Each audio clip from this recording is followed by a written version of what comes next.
Casa, escuela, trabajo, familia, amigos, comunidad, salud. Espera, respira. Sabemos que la vida es compleja, que las 24 horas del día no parecen suficientes, que la inacción no es una opción y que nuestra sociedad nos necesita. Debemos cambiar el mundo y dejar que el mundo cambie con nosotros, tomando la iniciativa para transformarnos y a nuestro entorno. Es más fácil decirlo que hacerlo, pero es hora de invertir en nuestro mejor proyecto, en nosotros mismos, encontrando el balance entre lo racional y lo emocional para construir nuestra mejor versión. Por esto creamos la semana Wellbeing 360 en su 9ª edición, para impulsar nuestro crecimiento, transformando los retos en oportunidades. Atrévete a dar el primer paso del 25 al 29 de octubre en este evento creado por el Instituto de Ciencias del Bienestar y la Felicidad de Tech Milenio, en el que tú serás la pieza fundamental. Aprende de expertos de todo el mundo y descubre la guía para trabajar en ti, por las familias, por la educación, por nuestras ciudades y organizaciones. Nosotros te damos las herramientas, pero tú las pones en marcha. Porque el bienestar no es una casualidad, es una elección que empieza por ti. Wellbeing 360. Herramientas para un mundo cambiante.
Hola a todos, soy Irene de Torres García, médico especialista en medicina física y rehabilitación, y os vengo a presentar un estudio cuasi experimental que da herramientas emocionales para cuidadores de pacientes en tiempos de aislamiento social. Ante todo, para enmarcar el tema, quiero hacer referencia a que los cuidadores a los que me refiero cuidan a pacientes que han tenido un daño cerebral adquirido. El daño cerebral puede afectar a diferentes facetas del organismo. El paciente puede tener alterado el lenguaje, la deglución, la sensibilidad, puede tener manifestaciones de dolor, pero principalmente quiero hacer hincapié en la afectación cognitivo-conductual, la cual, cuando se vuelve secuelar y crónica, altera enormemente la dinámica familiar. Hay diferentes causas de daño cerebral, traumatismos craneoencefálicos, ictus, encefalopatías, que alteran la calidad de vida. Estos pacientes ven mermada su autonomía, su capacidad laboral, su habilidad para comunicarse, relacionarse, y todo ello crea una enorme complejidad emocional en el domicilio. Son pacientes con dificultad para tomar decisiones, para planificar, para gestionar el tiempo o las emociones. Cada día se vuelve un reto.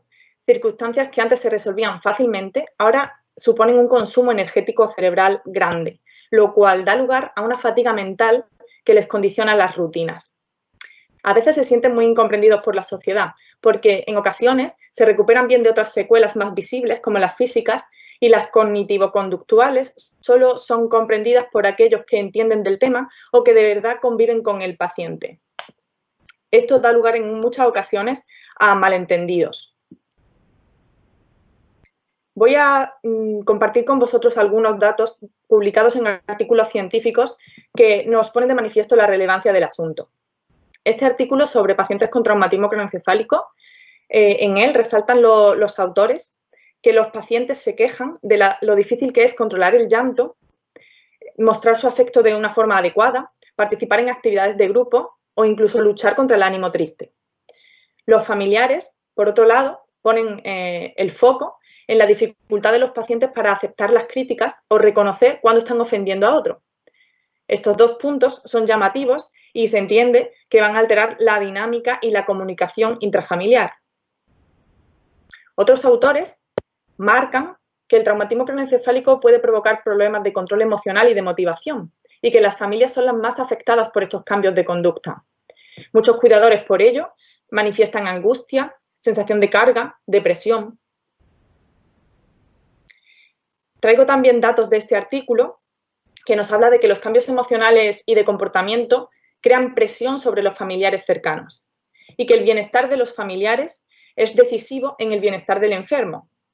Destacan en este artículo una frase de un cuidador de un paciente con traumatismo craneoencefálico.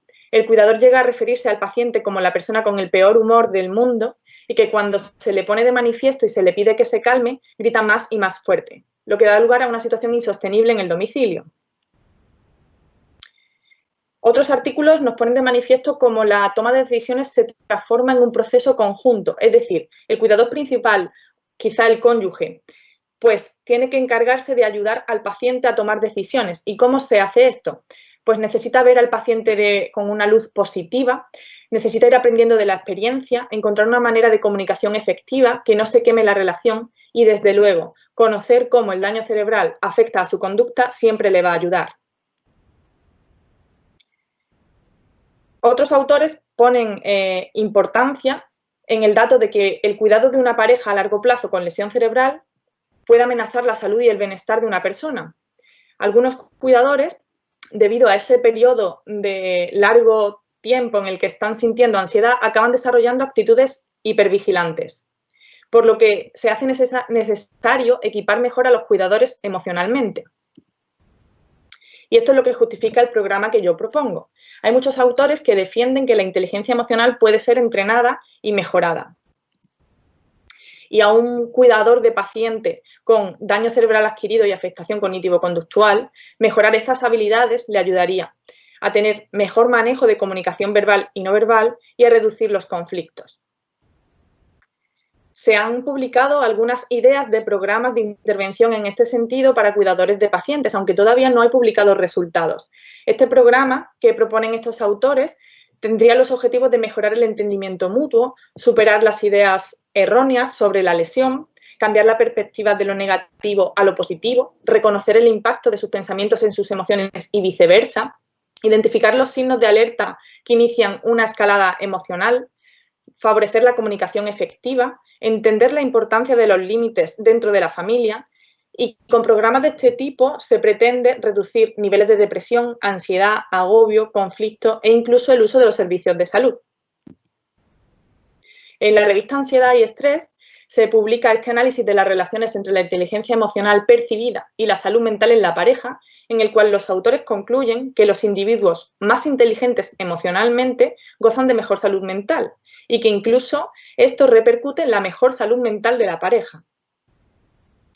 Y en estas me encontraba yo intentando diseñar el programa de inteligencia emocional para cuidadores de pacientes cuando vino la pandemia del coronavirus y toda formación se transformó en virtual u online. De forma que mi objetivo finalmente fue elaborar y evaluar un programa de formación online, síncrono, sobre inteligencia emocional para cuidadores de pacientes adultos con afectación cognitivo-conductual por daño cerebral adquirido. Conseguí la participación de 10 cuidadores para este estudio cuasi experimental con una evaluación de resultados pre- y post-programa, midiéndolos con el cuestionario de inteligencia emocional Trait Meta Mood Scale y la valoración del estado emocional mediante la escala PANAS de afecto positivo y negativo. Os muestro algunas preguntas que se realizan en el cuestionario de inteligencia emocional TMMS24. Se le pregunta al cuidador cómo de acuerdo está con las siguientes afirmaciones. Presto mucha atención a los sentimientos. Normalmente me preocupo mucho por lo que siento. Normalmente dedico tiempo a pensar en mis emociones, entre otras. Os muestro también un fragmento del cuestionario PANAS de afecto positivo y negativo, en el cual al cuidador se le pregunta si en el último mes se sintió un poco, mucho, atento, tenso, interesado, disgustado, alerta, para saber si predominaron las emociones positivas o las negativas.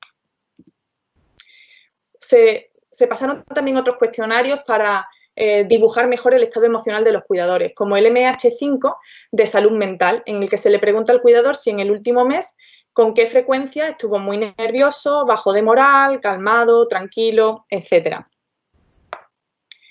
Para evaluar la carga del cuidador, usé el cuestionario de Zarit, en el cual se le pregunta al cuidador si siente que su familiar solicita más ayuda de la que realmente necesita, siente que debido al tiempo que dedica a su familiar ya no dispone de tiempo suficiente para él mismo y otras preguntas similares. Quise evaluar también la resiliencia con el cuestionario abreviado CDRIX-10, ya que estas personas están viviendo una situación difícil que les cambia la vida y esto siempre es una oportunidad de crecimiento personal resiliente.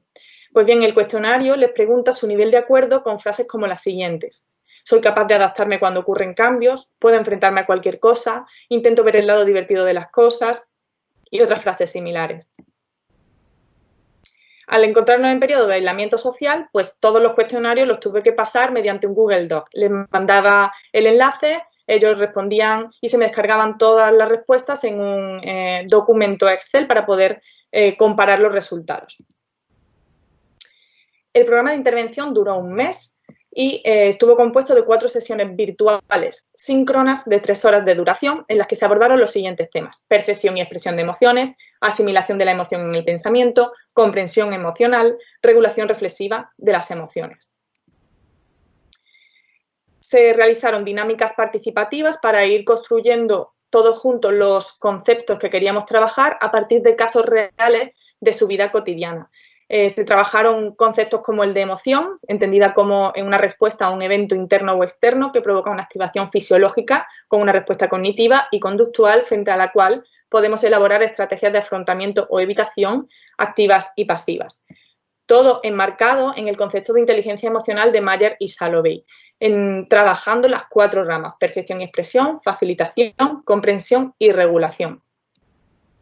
En el ámbito de la comprensión emocional se realizaron actividades para trabajar el etiquetado de emociones, la identificación del significado de las emociones, el reconocimiento de emociones simultáneas, el reconocimiento de la transición entre ellas y el concepto de empatía.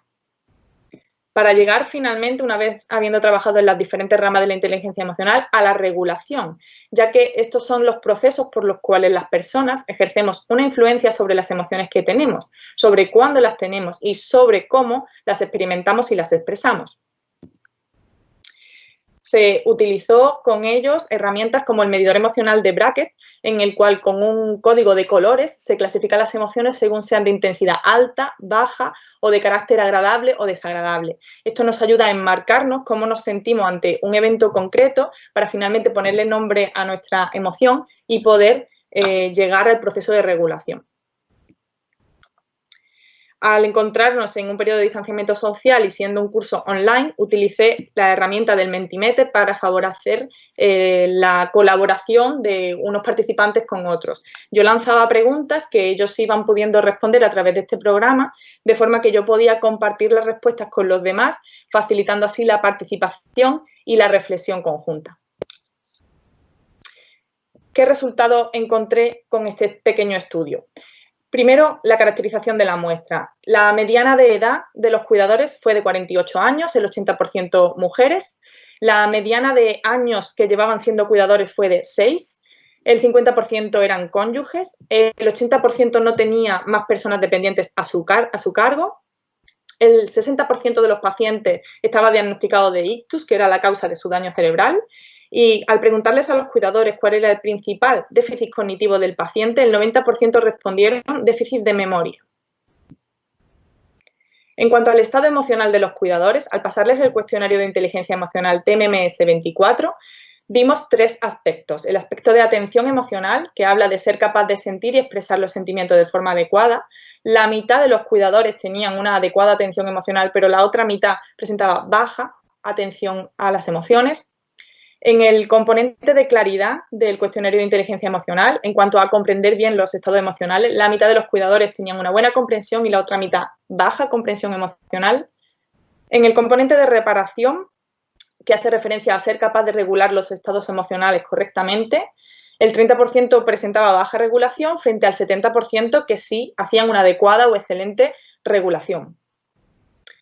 Al pasar el cuestionario de sobrecarga del cuidador de Zarit, encontramos que 30% de los cuidadores presentaban la sensación subjetiva de sobrecarga frente a un 70% que no. En cuanto al cuestionario de resiliencia, el 60% presentaba un bajo componente resiliente. En cuanto al afecto positivo, predominaba sobre el afecto negativo en cuanto al mes previo a realizar el curso, pero no era elevado. El afecto positivo sacó una mediana de 32 con un rango de 10 a 50 y no gozaban de mala salud mental medida con el cuestionario MH5, ya que la mediana fue de 4,1 dentro de un rango de 1 a 6.